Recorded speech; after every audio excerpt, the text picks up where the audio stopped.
here. Today we are going to see how to do the one-leg crow Ekapada Bakasana, or flying crow. It has two names. So before we actually start the tutorial, I'm going to give you a little bit of a challenge. I would like you to see if you can do the following crows.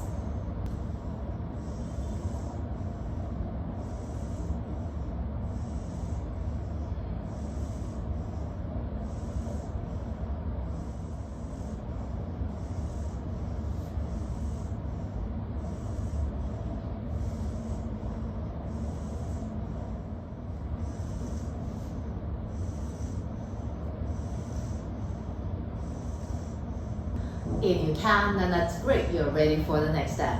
If not, then I'd like you to practice just a little bit longer so that you have the stability and also the shape.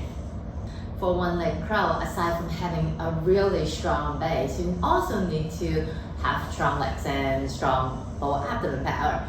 And not just strength, but they also need to know what they're supposed to do, and also the legs need to know where it's supposed to go. So check the next drill out. So standing with your feet either together or apart doesn't really matter, but you're in a more of a forward fold.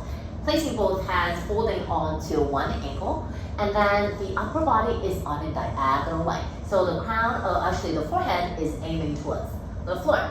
And then from here, belly hug in and lift the right leg up. Feeling that thigh touching your belly, and then stretching or pressing that right leg all the way up to the sky. Feeling your lower abdomen power working, engaging your muscles in your legs. Give this a few tries. So you want to engage your butt all the way to toes, and you are pressing the leg away, not just stretching the leg up to the ceiling. There are actually two ways of entering the one-leg crow. So let's do the other leg variation as well. So we are going to start in the same shape. So hands holding onto the left ankle, and then this time reach the right leg a bit back and come onto your toenails. Again, belly hugging in, charge up your right leg muscle, shoulders away from the ears on inhale. Use your lower abdomen power and press that right leg all the way up to the sky. And then on the exhale, gently bring the toenails back down to the floor. Nice and slow and light. And then again, give this a few tries. Feeling the lower body, what it's supposed to do. I said earlier, there are two ways of entering the one-leg crow. There's actually a lot of different ways. You can do it like from tripod, you can do it from handstand, all those crazy things. But then let's just deal with the more traditional ways or more simple ways. So one way is to enter from crow. Another way is not exactly a crow, it's more like I don't really know how to explain it, but we'll get into it when we are actually into that shape. So let's do the crow pose first.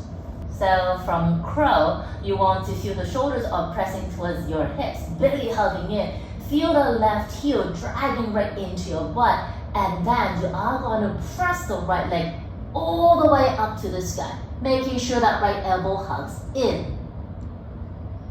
It's kind of hard to talk in the pose. So when you are lifting the right leg up, making sure that your belly is hugging in a lot so your hips does not collapse down to the floor. So this way, to some people it feels easier because you are already in a crow, but then the challenging side of it is because from a symmetrical arm balance, you're shifting the body weight instantly into an asymmetrical arm balance, and you need a lot of lower abs power to maintain the height of the hip, so that could throw some people off. And also that outside elbow, you really need to hug in a lot. So if you're not being mindful of that, chances are the elbow would splay out and then you would collapse. There is another way of entering, and this way, for me, I find it a little bit easier. I don't know why. I guess it's because when the setup, you are already in an asymmetrical shape, so the body weight doesn't have to shift that much. So here it is. For this one, I'm going to do the other side just to balance things out. Right knee into the armpit, and the left leg is back. Okay, the setup is like this. So elbows hug in, you lean forward, leaning into that right arm, you press the left leg up to the sky. For that last variation, the main point is you need to lean a little bit more forward. For this one, it feels odd because some people might not be leaning forward and down enough to lift the back leg up. So some people find that really confusing, but for me, I'm okay with it. And another thing is when you're leaning the upper body towards the floor, your hips need to go up. All right, so that's why in the beginning, that drill that we were doing, the setup, the angle of the upper body is quite important just to set up for the actual entrance for this version. So that is for my sharing for today. One leg crawl, I think to this day remains one of the most challenging arm balances in my life. It's just super odd. I just don't understand why.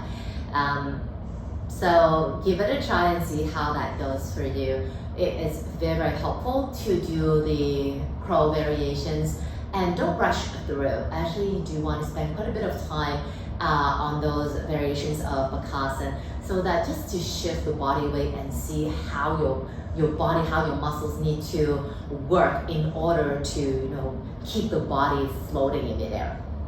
Right? So let me know how it goes, leave me a comment, and I'll see you again soon. Take it easy.